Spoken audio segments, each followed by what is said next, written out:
स्वागत है मेरे चैनल में आप लोगों का। तो मेरे जितने बड़े भाई बहन और माता पिता हैं मैं उनको प्रणाम करना चाहती हूँ। और मैं आप लोगों को एक देवी गीत पचरा सुना रही हूँ जो कि मैंने अपने हाथों से लिखा है। मेरा गाना अच्छा लगे तो वीडियो को लाइक शेयर सब्सक्राइब जरूर करना। धन्यवाद।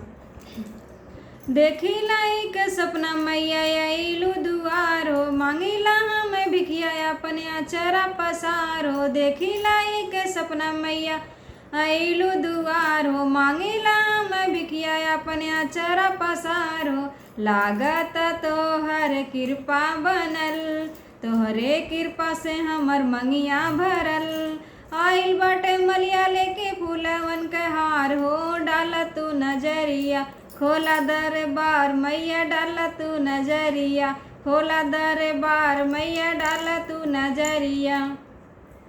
देखी लाइक सपना मैया आइलू दुआरो, मांगिला मैं भिखिया अपने अचरा पसारो। देखी लाइक सपना मैया आइलू दुआरो, मांगिला मैं भिखिया अपने अचरा पसारो। लागत तोहर कृपा बनल, तोहरे कृपा से हमर मथवा सजल।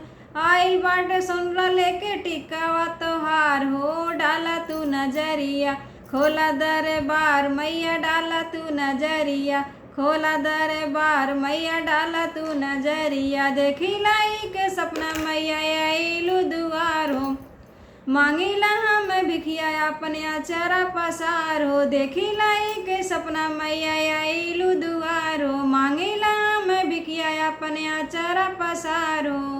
लागत तोहर कृपा बनल, तोहरे कृपा से हमर गोदिया भरल।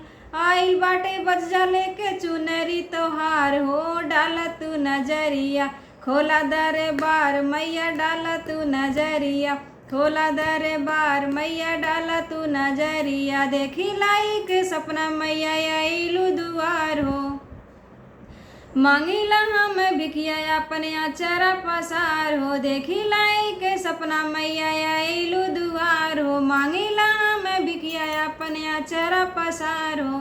लागत तोहर कृपा बनल, तोहरे कृपा से सुख संपत्ति भरल। आइल बाटे कहरा लेके जलवा तोहार हो, डाला तू नजरिया खोला दरबार मैया, डाला तू नजरिया खोला दरबार मैया, डाला तू नजरिया खोला दरबार मैया, डाला तू नजरिया।